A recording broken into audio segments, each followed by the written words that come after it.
Welcome to Crosspointe. Welcome to Crosspointe. Welcome to Crosspointe. We are an inclusive faith community seeking to live out the loving, just, and generous way of Jesus. We are participants in a long tradition that's less concerned with doctrines and dogma that demand total agreement, but a life to be lived, enjoyed, and given away to others.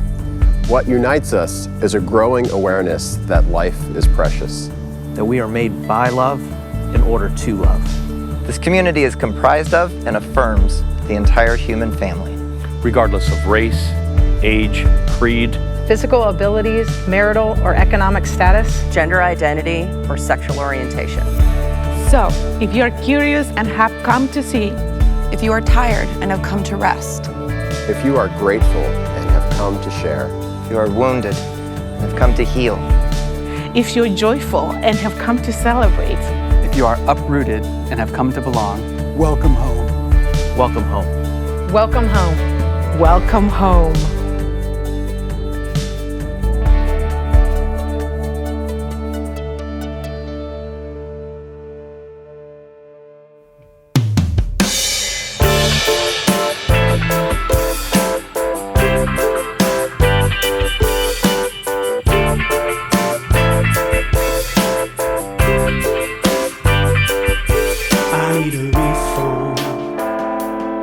I need a new mind.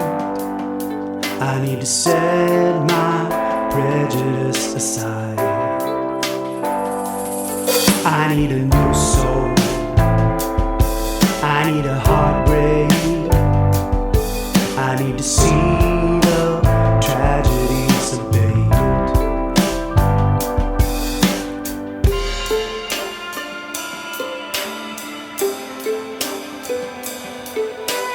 We are bound to one another. We can be human only together. Only together. I need a reform. I need a new mind. I need to set my prejudice aside. I need a new soul. I need a heartbreak. I need to see the tragedies abate. We are bound to one another. We can be human only together. Only together. We are bound to one another. We can be human only together. Only together. I need a reform. I need a reform.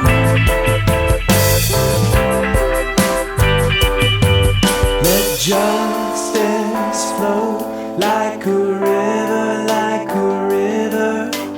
Righteousness like a stream, like a stream.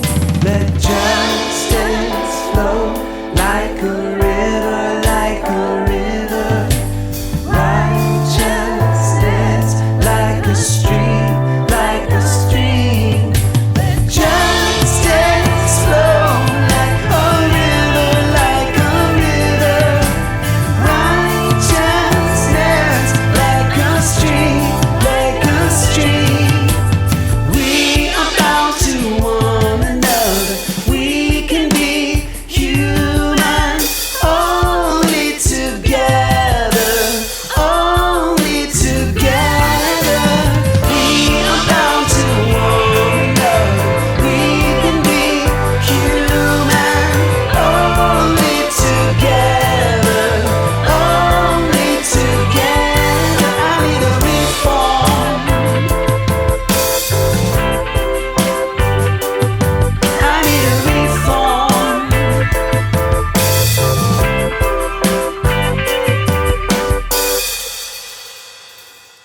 Hey, good morning, Crosspointe. This is Jonathan. So glad that we could get together this way once again this morning. As you notice, I'm in my car because, like some of you probably, if you have several people in your home, sometimes it's really tough just to find a quiet place, and especially quiet enough to record a video. So sometimes you just have to jump in the car. So that's where I'm chatting with you from this morning. Also, I want to take a moment to just celebrate our moms that are with us, and happy Mother's Day to all of you that are mothers, and for all of you who mother in all sorts of different ways. We're just so incredibly grateful for you. We hope that you feel honored and celebrated and loved by the people around you. We also recognize that Mother's Day is a complicated day, and it also can stir up lots of different emotions, and sometimes really hard ones. And we want you to know too, if that's your experience, you're not alone, and we honor that, and we want to walk with you through those as well. But we're really glad that you're here this morning, and really glad to have this opportunity to spend some time with you. I wanted to first start off as we're catching up with each other to let you hear from Jennifer Tuttle. Jennifer Tuttle is our student pastor, and I wanted her to start to give some shape to some stuff that we're going to be stepping into as a church. And so here, take the next couple minutes and listen to Jennifer.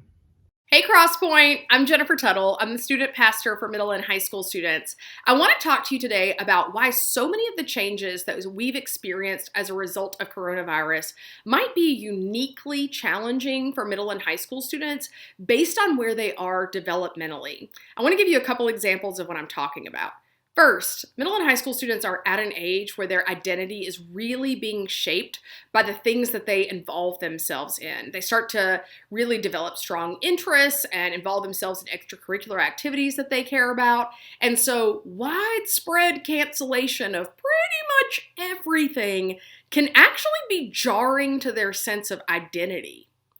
Another thing to keep in mind is that developmentally, students are at an age where they're very socially interested, and social relationships have become multifaceted and far more complex.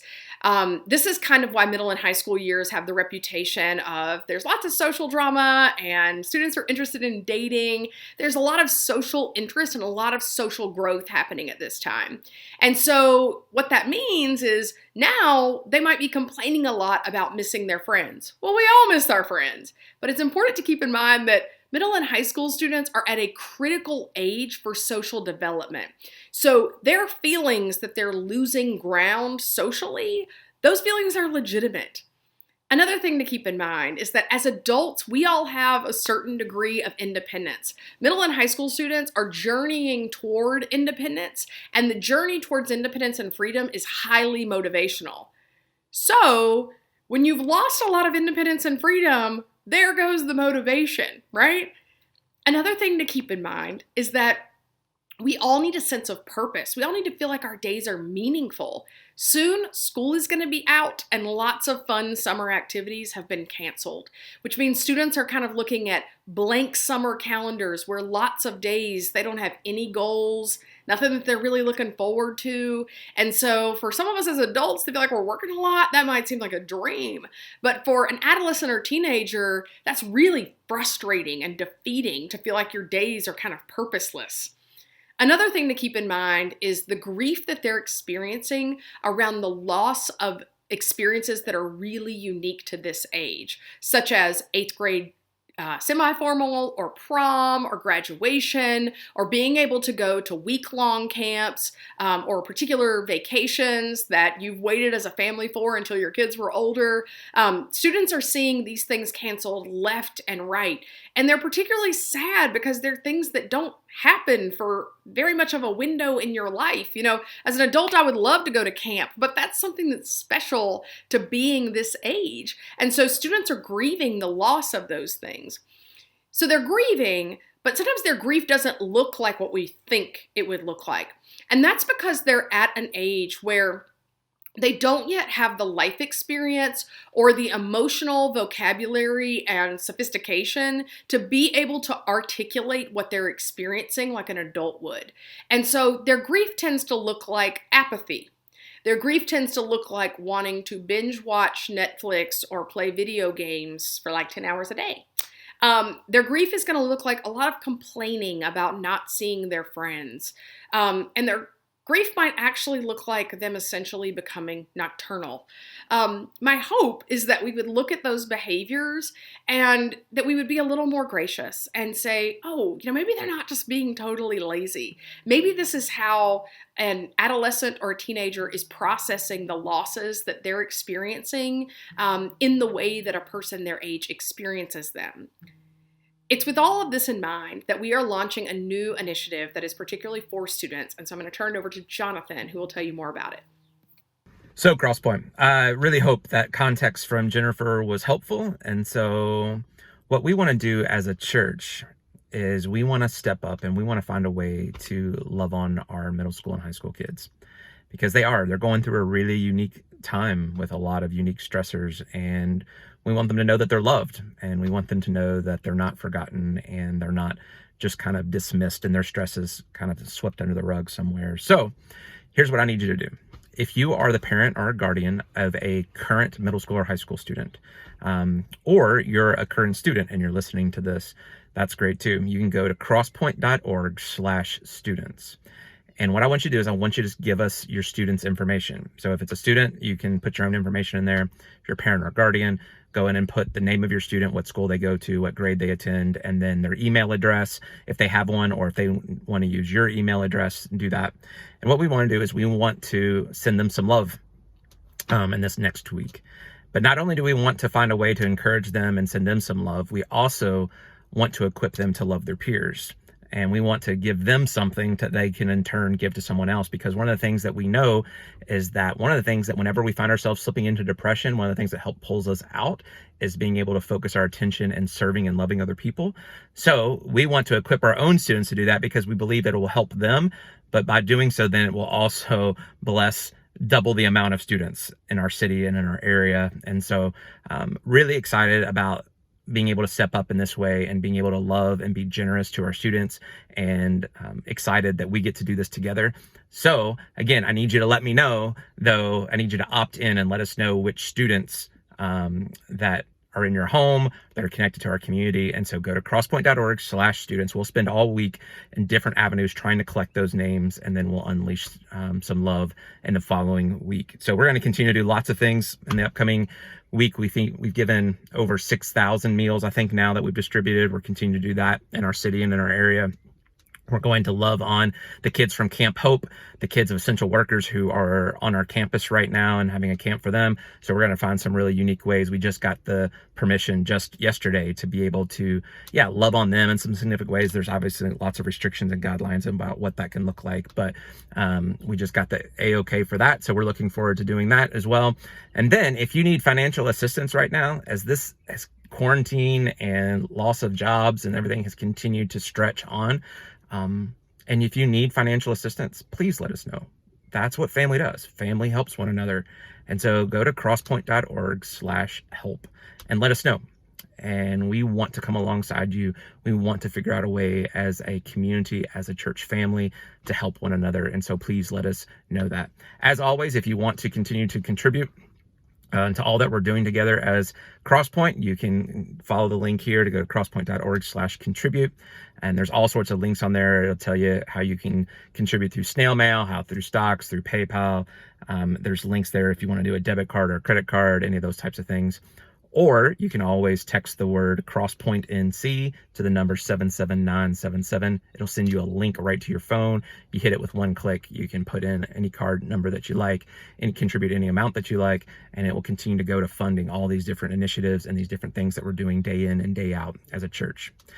Now, two last things that I want to touch base on. One is that we're excited that the governor has started to lift some of the restrictions, and we're starting to enter this phase 1. And then hopefully in a few weeks, we'll be entering phase 2, and then onward to phase 3. But none of us really know what all that will look like. None of us know if that will continue to move forward smoothly or that it will regress. But there's a lot of talk and a lot of questions, not just for our church, but churches across the country, about what does reopening look like? What does regathering together start to look like? And when does that happen? So we have a couple unique challenges at Crosspointe that 90 to 95% of churches in America or have about 200 people or less that attend on a Sunday morning. And there's some beautiful things about smaller church and things that you can do in community. And so I love our smaller churches, love working with them and all that they do in the kingdom. But as a church that's over 1,000 people on a Sunday morning, that presents some challenges when we put 500 people in a fairly small room at the same time. So the idea of social distancing is more complicated. And then you throw into the mix of how we do children's ministry with volunteers living on kids and lots of kids in a small space and volunteers hugging and holding babies and all of that. Like it's a complicated task to try to figure out what that looks like. And so here's what I want you to know. We don't have any timeline right now for Crosspointe to say we're going to reopen on Sunday morning gatherings. For the foreseeable future, we're going to continue to gather this way on Sunday mornings. Now, as phases open, then we could definitely see ourselves having smaller gatherings throughout the week on our church campus and doing things where we can see one another, interact with one another, and we'll see those things start to come into play more and more. But I just wanted to let you know as that, just to get ahead of that question, because it's a question a lot of people are asking, when does that look like for Crosspointe? To gather again on Sunday morning in person? The reality is I just don't know. And we don't know as your leaders, but we take this seriously. We take protecting all of our community seriously and acting wisely, the best that we can to love and to care for one another. And so we're going to listen to wisdom of experts and listen to wisdoms of doctors. We're going to listen to science, and then we'll figure out together what that looks like. But for right now, as lots of things are starting to open up, I wanted you to know here's our path that we're talking about currently. And I'll let you know when that changes and I'll keep you in the loop as different things happen. But I wanted you to hear from me kind of what our thinking is right now. And then lastly, I'm excited that you're going to get to hear from somebody this morning, share a song with us that grew up as a part of Crosspointe and now lives in New York City. He was a worship leader for us for many years. We watched him grow up and then become a leader. So if you've been around for a while, you may remember Spencer Cargis. And Spencer, he wrote the song we still sing a lot, that Psalm 23 song, based on Psalm 23. We sing that often together as a church. He wrote that song. And so he's still very much embedded in our community, and he left his fingerprints all over who we are. And so we love him and are so grateful that when we reached out to him, said, hey, is there anything you've been working on that you could share with our church? He recorded this song for us. It's a song he's been working on. So I just want to encourage you just to sit back, soak it in. It's an artful piece. Just meditate on it, think on it, listen to the words. And I'm so glad that you get to hear this morning from Spencer Cargis.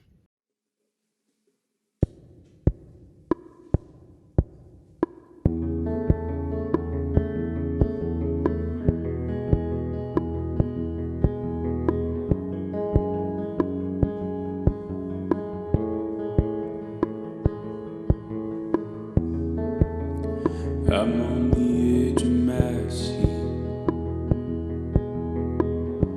staring blankly at the ceiling. I hear you saying my name. I don't know what I could say to make you feel at peace.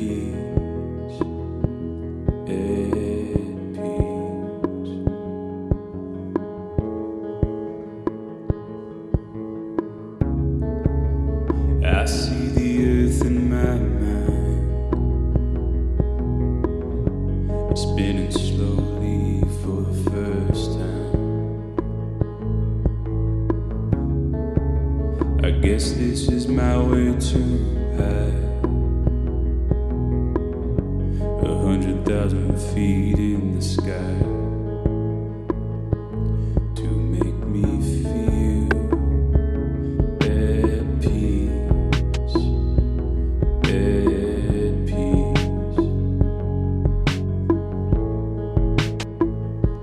to make me feel at peace, at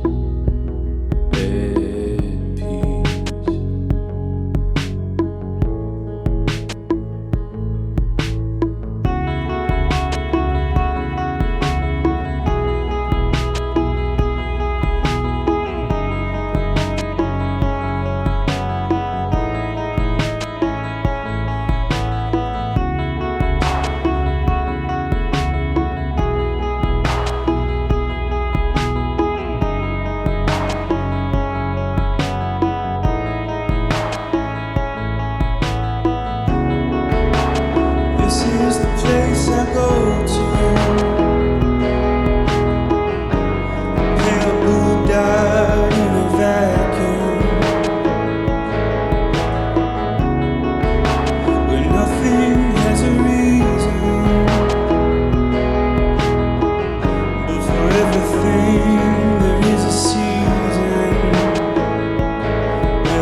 A few years ago, many of us on staff at Crosspointe were introduced via a very popular podcast to a man named Alexander John Shia.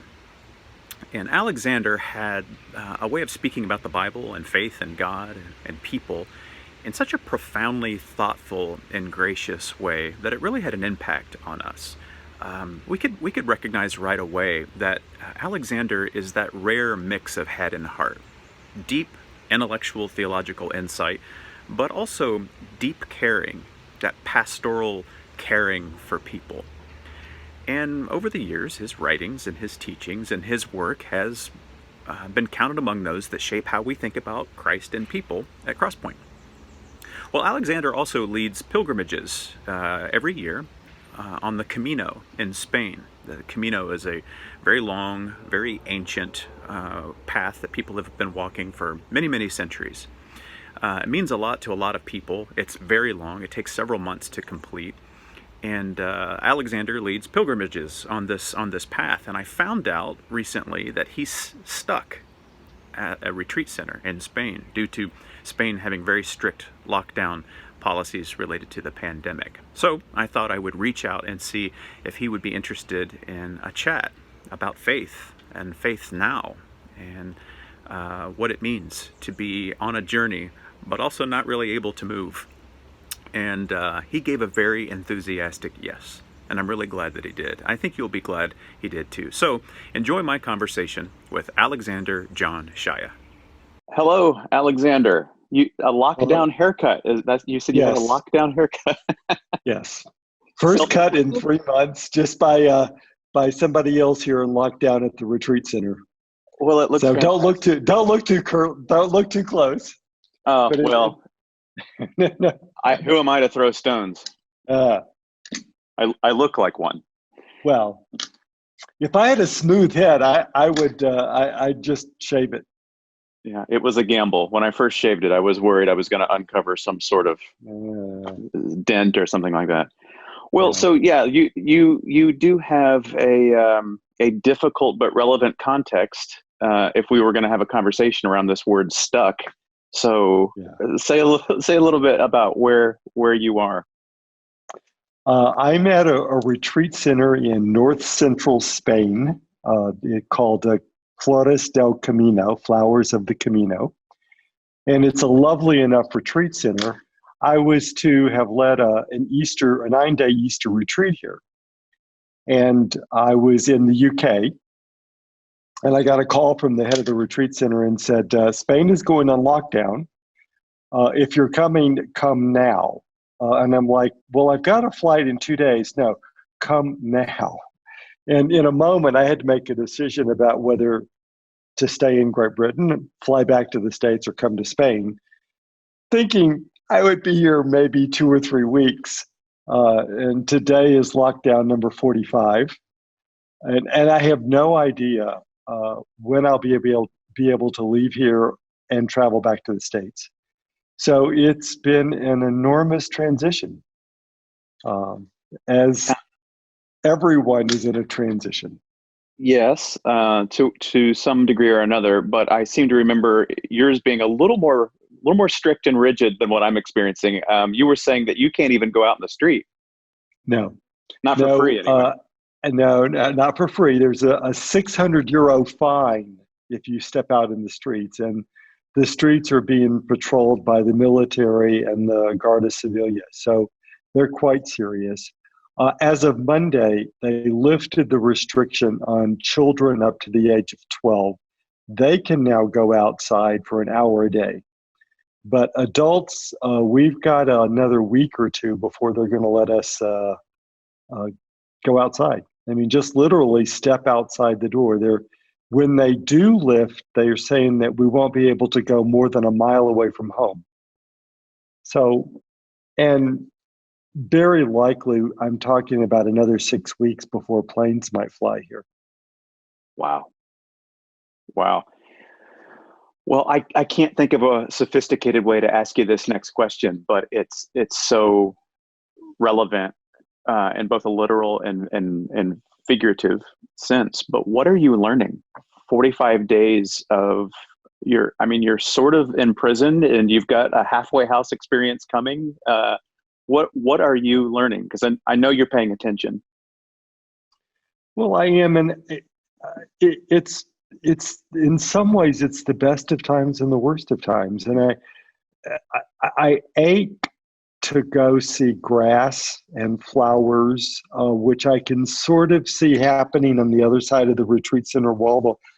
The wall of the retreat center is quite high, and if you go up to the second floor and you peer on tiptoes out the window, you can just see over it to the fields beyond. So there is that sense of staleness. We've been inside this beautiful but stone series of buildings now for all this time. And so I long for that just usual sense of privilege and freedom. I mean, as a U.S. citizen, to not be able to step outside your door.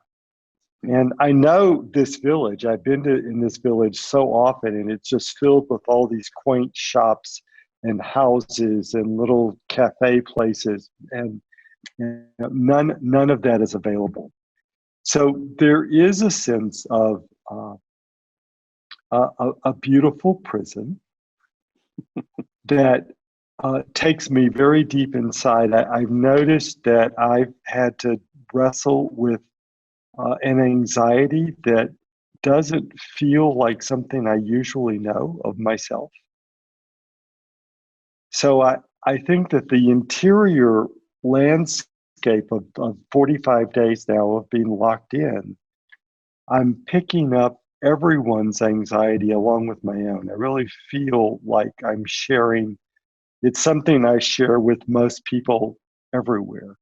This sense of, how long is it going to be? What's my life going to be like when I can resume? How long is it going to be before I can go home? Is it going to be safe for me to travel home? Questions that I've never experienced, and a level of I mean, I've had, for myself, we don't have a lot of TV here. I do have my laptop, so I'm not watching a lot of quote unquote entertainment, and I can't do the outside exercises. I love to do long walks, jogging. None of that's available. So it has taken me deep in myself to face my deepest fear of confinement. At something called a retreat center. At something called a retreat center. Yeah. Which has all the loveliness that you would think of as a retreat center. And yet, as soon as you can't do something, no matter how beautiful this place is, as soon as you can't do something, the sense of paralysis and confinement is it is the deepest experience of being in prison that I've known. Yeah, I can imagine. Well, I'm curious. You have written and taught pretty extensively on the Gospels, and the Gospels have a context. And I think we know that, at least intellectually, we recognize that they come from somewhere. They come from a time and from a people and from a particular sort of circumstances, and really pressures that we probably can't imagine. I'm wondering what you could tell us about the Gospels and their context, the particular way in which they tell us about Jesus, and maybe what we could be paying more attention to. So, knowing that we were going to talk today, I've tried to sort of pick and choose, like, what in a few minutes could I share about this way that I understand the gospel, which is not the usual avenue. Besides my theological work, I'm also a clinical psychologist, and I was trained in trauma. The other piece of this is I was doing my training in San Francisco in the mid to late 1980s. And both as a clinical psychologist in training and a Christian minister. I was serving as a chaplain on the AIDS ward at San Francisco General Hospital in what we would consider ground zero. It was days where people were dropping to the left or to the right. You would see a friend one day and you wouldn't see them for a few days, and literally, are they still on the planet?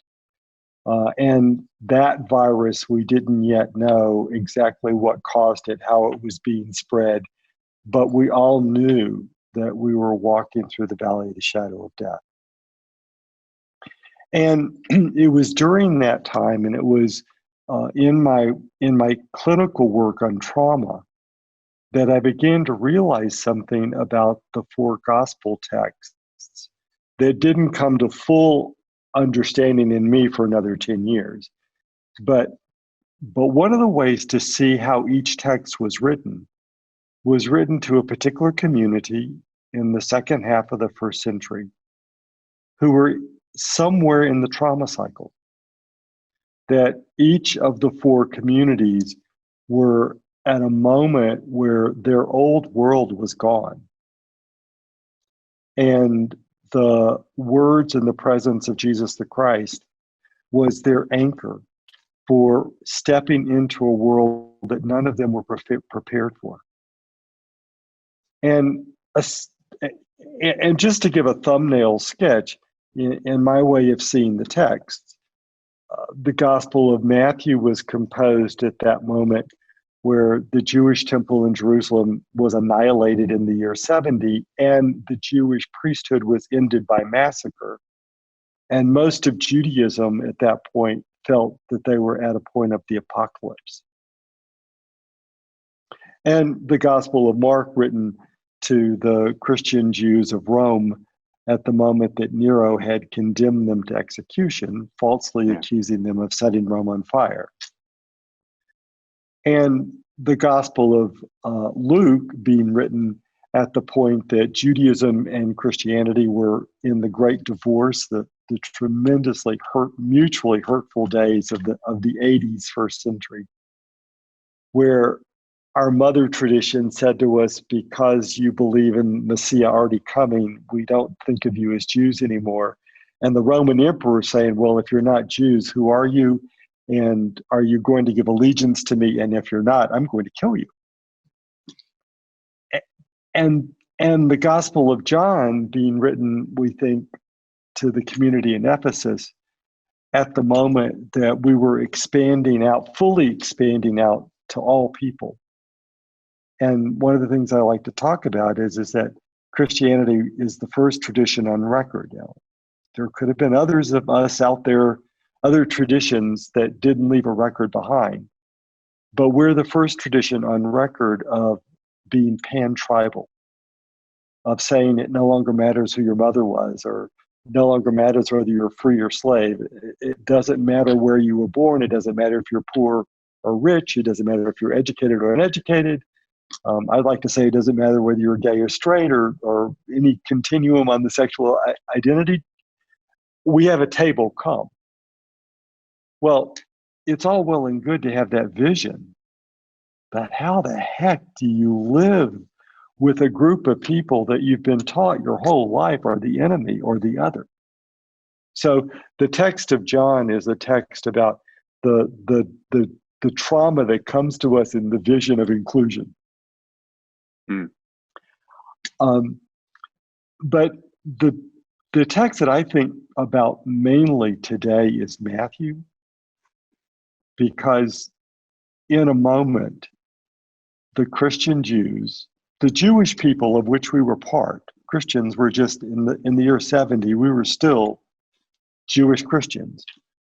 In a moment, our life changed because the emperor sent his legion against the great city of Jerusalem with orders to make an example of us by destroying the temple and annihilating the priesthood. Because what the emperor wanted to do is he wanted to end the Jewish faith. He didn't want to end the Jewish people, but he wanted to end the Jewish faith, because we had this upstart festival every springtime that talked about how we had thrown over the Pharaoh.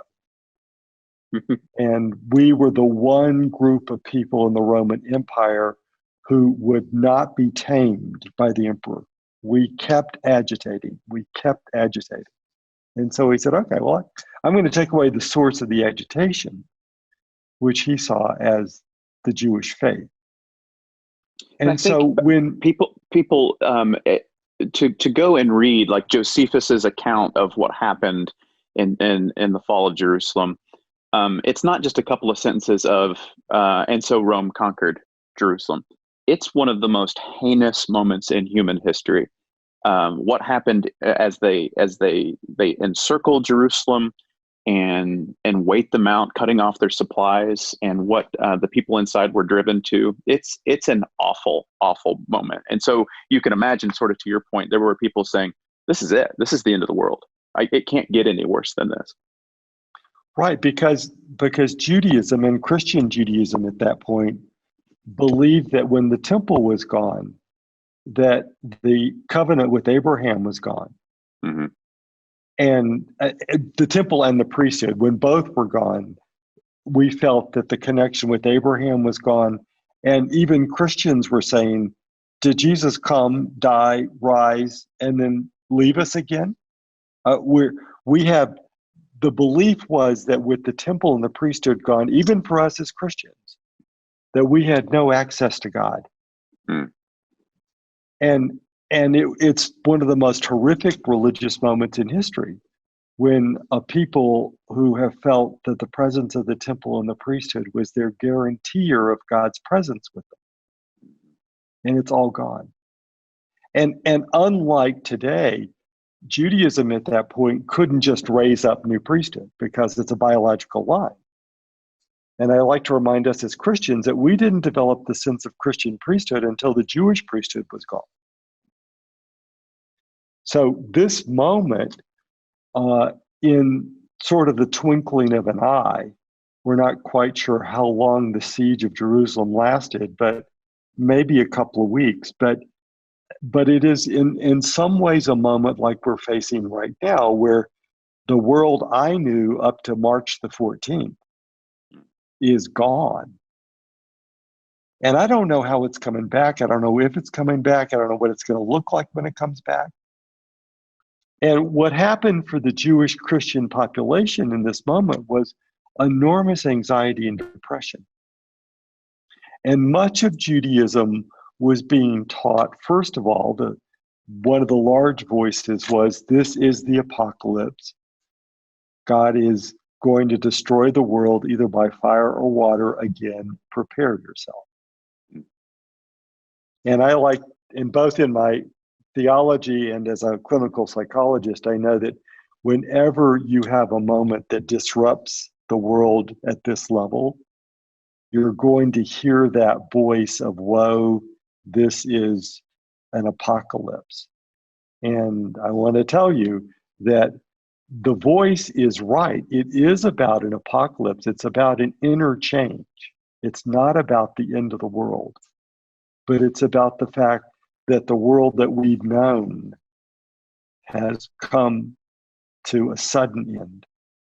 And we've now got to walk into this new place that's going to be somewhat anxious because we don't know the rules anymore. So as a clinical psychologist, I'm always trying to teach people that in trauma, you're going to hear the apocalyptic voice. And it's not a voice about an outer apocalypse. It's simply teaching you about the level of change that you're now facing, that we're all facing.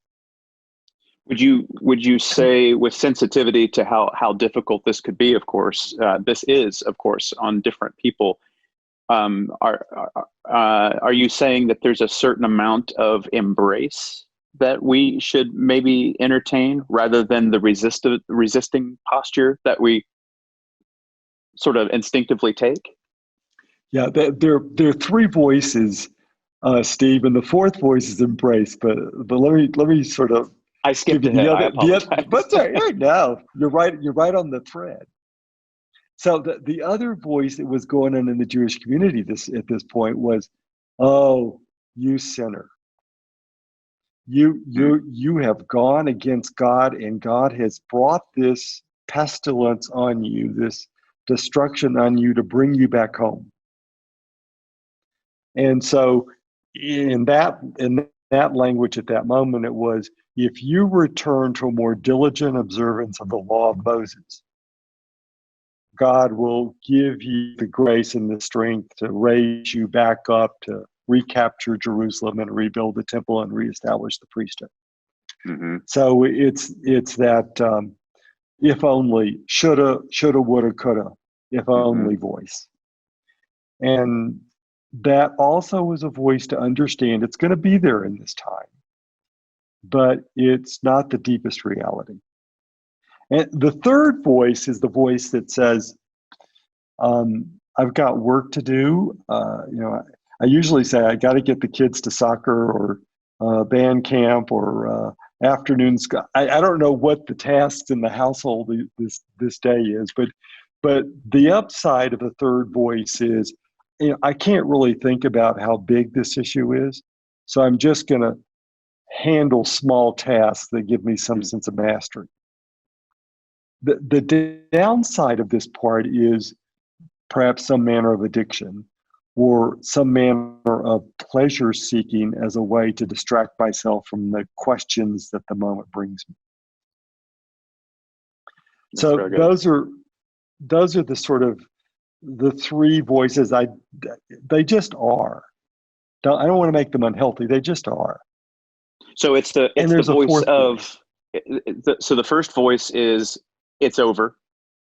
The second voice is God is punishing somebody.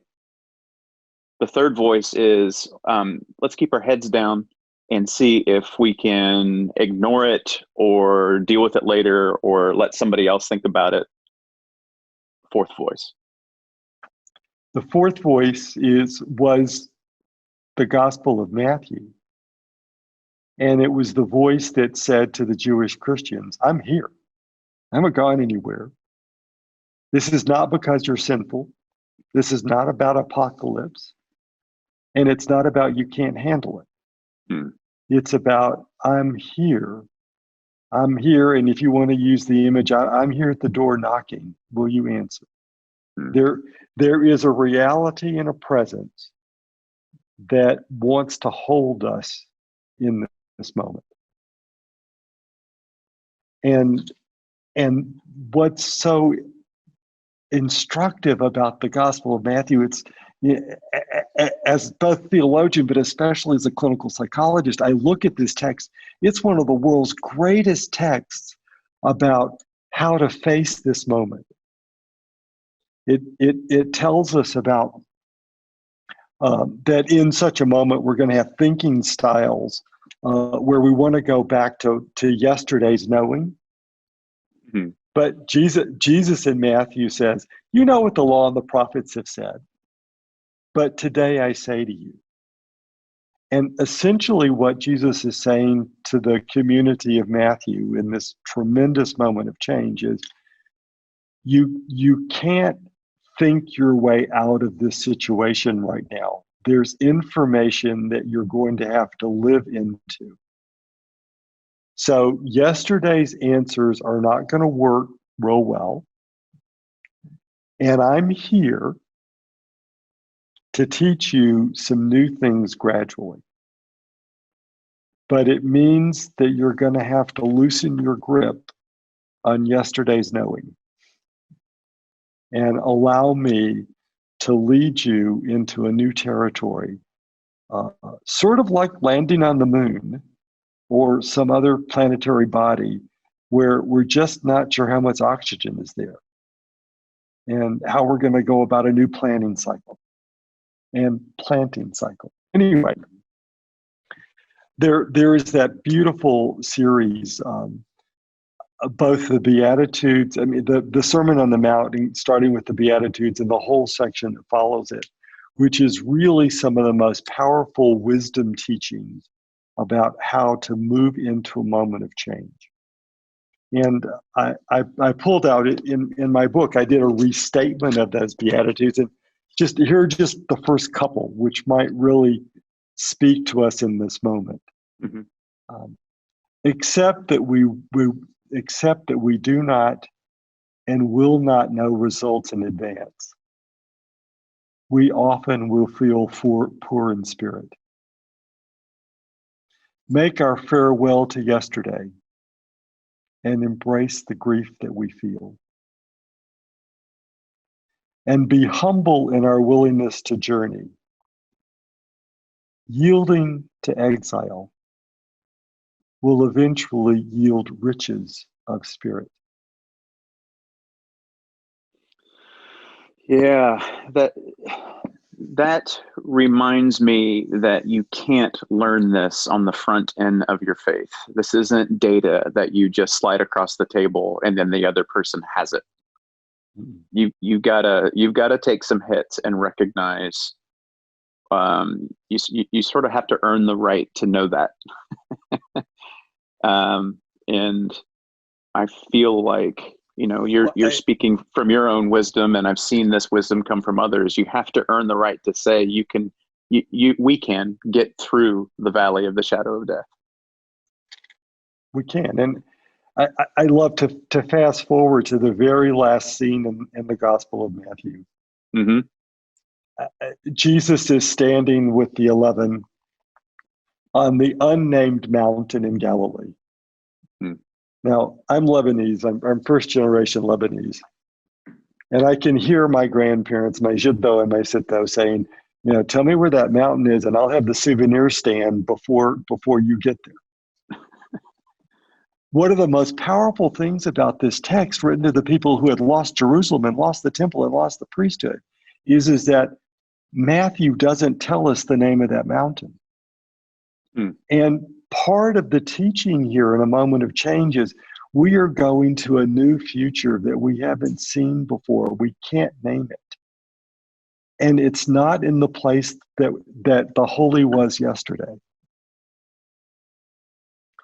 And I love the text when the 11 get there. Some of the translations that I love when they say this, they say that they both worshiped and doubted. Yeah. Some say that some worshipped and some doubted, but I love the text where they both worshipped and doubted. That's me. Yes. I've got both of those going on. And then Jesus says to them, look, I know what you want. You want to know the plan.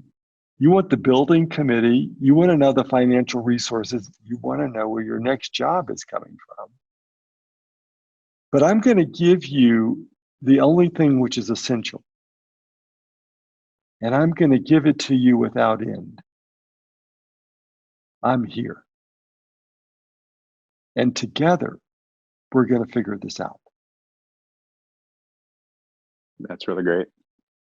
You're reminding me that Jesus tells Nicodemus in John 3 that God's spirit, breath, wind, that God is like wind, and we don't know where the wind's coming from or where it's going, which is one statement. I mean, if anybody could have told us this is how you predict God, it would have been the Son of God. And he's like, no, it's unpredictable.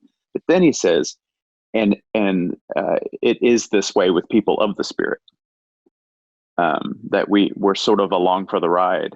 I love your imagery of letting go of yesterday's certainty and following the Spirit. But there's part of us, especially at a time like this, that we resist this, not knowing. I mean, it gives us a lot of anguish to not have at least the illusion of control, to not know when and what and how much longer. And so maybe it's good for people to be reminded that faith isn't getting answers. Faith is maybe a way of describing how we live without them. Exactly. And that particularly at this particular moment, I look at Jesus as a journey rather than an endpoint. And that all of us have started a new journey with Jesus. And that his great promise to us at this point is, there are going to be answers out there in the distance. But the answer I'm giving you right now is I'm here. Turn to me. Yeah. So what does this, at risk of trying to download a mystery into 3 easy steps, what is our role? What does it mean? Because you're not suggesting that we squint harder or flex our trust more, as though that's something we can, some muscle inside of us. What are things that we can actually do to step ourselves and our loved ones more into this space? The first thing that I have found with whatever small ability I have with intermittent Wi-Fi here in this isolated village, because I don't have my books, I actually am looking for the great stories, the movies that inspire me, the stories of those people who face tremendous obstacles and went on a journey and ultimately face the obstacles and know that things turned around. That the journey that we're on is not unknown, that all of our great ancestors have made exactly this journey. And so I don't, this isn't going to take away the whole sting, but to know that this journey has been made over and over and over and over again, and that a presence and a wisdom endured, and that people found their way through it gradually. Secondly, I want to affirm all the complexity of emotions that I have. I don't want to fight them, but I don't want to collapse into them. So I like to sit down in the morning and write down everything that I'm feeling. I'm confused. I'm scared. I'm anxious. I'm happy. I saw a flower petal and I burst in joy. All of that, and remember that emotion is usually bittersweet, which I think of as the truest word in the English language. That emotion is not just one. There's usually an element of something else in there along with it. They worshipped and doubted. Yeah.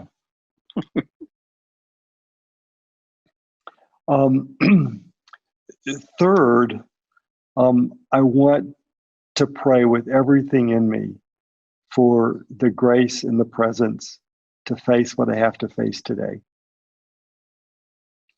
And not to face today what I may have to face tomorrow. And this is so hard to stay in just what I have to face today without beginning to catastrophize or worry about, I'm sitting here worrying about how am I ever going to buy a plane ticket? When am I going to be able to get back to this? Just can't do anything about it. It's wasted energy. Don't miss the grace of doing what you can do today because of a task that you can't do yet. Is this the discipline of acceptance? Because I do see that some people wrestle with the idea of acceptance because it seems like giving up. It seems like forfeiting your responsibilities. And for people who care and want to love and do justice, it seems antithetical to following Jesus. But there does seem to be a way of I think the Eastern traditions do a better job. That's my assessment, is they do a better job of teaching what I think was captured in the Serenity Prayer. God grant me, how does it go? I'm on the spot and I can't think of how it goes. God grant me is it the strength? You know what I'm talking about. God, yeah, I do. Grant me the serenity to accept the things I cannot change. Things I can't change, right. Courage to change the things I can. Change things I can, and the wisdom to know the difference. Wisdom to know the difference. Yeah. So I guess my question is, are you talking about the discipline of acceptance a little bit?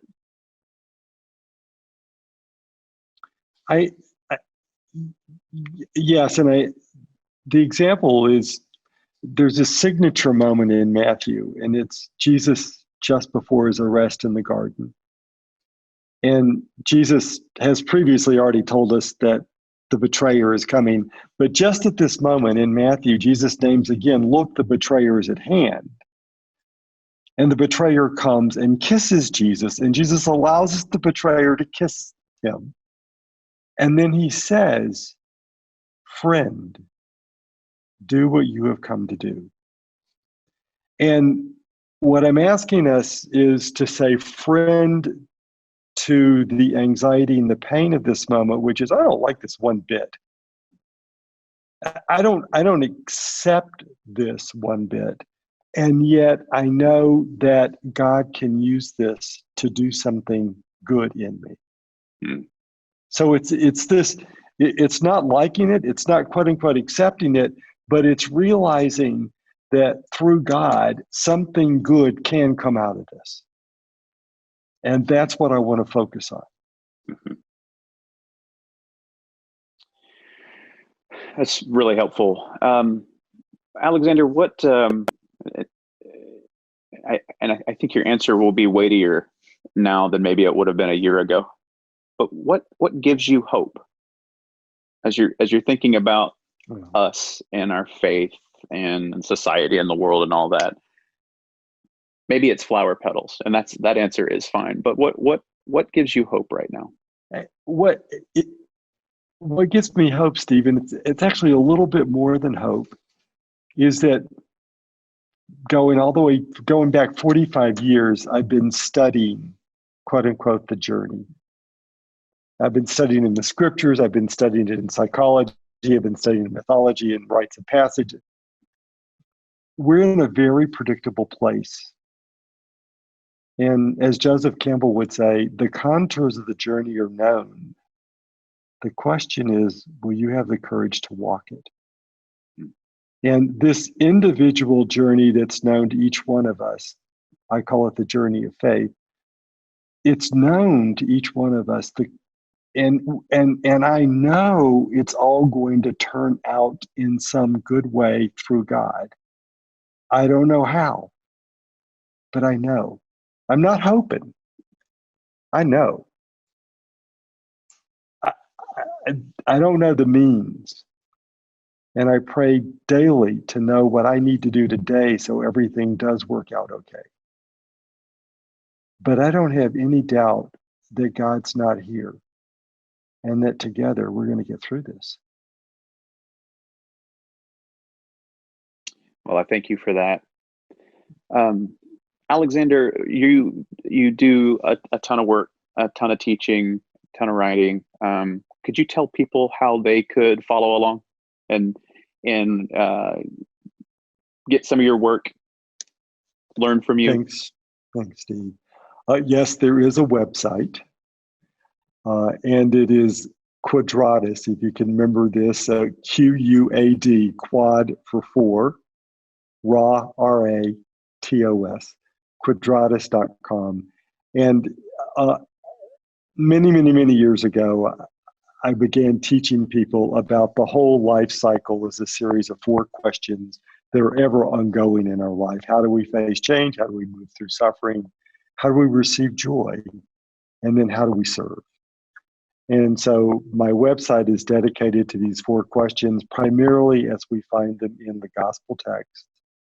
And if you go to that website, there's probably 30 hours of podcast interviews with me, from Rob Bell to the Deconstructionist to Poema to the What If Project, Can I Say This at Church, et cetera, et cetera. It's all there for, all you have to do is click on and listen. And yes, there are books that I've written, and those are also listed on the website. And send me an email. I'd love to stay in touch. We will get through this. I know it. I don't know when, but God hasn't left us. So we will get through this. That's encouraging, and I appreciate you saying that. I wonder if, as we close, that you might speak a final word of benediction over our community here at Crosspointe. We are genuinely trying to do right by our neighbors, to love our neighbors, and to be honest, and to include, and to love like Jesus in the world as the world presents itself to us. And so would you speak a word of blessing and benediction over this church? Well, yeah, in this Eastertide, I go back to the final passage in Matthew, and here we are with all the complexity of our emotions, with our worship and our praise, and also our anxiety and our fear and our doubt and our depression. And we're walking to this new mountain of God.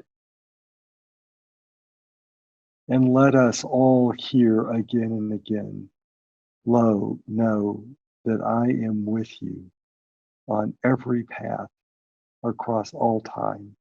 There is nothing you will ever face where I am not there with you. May it be so.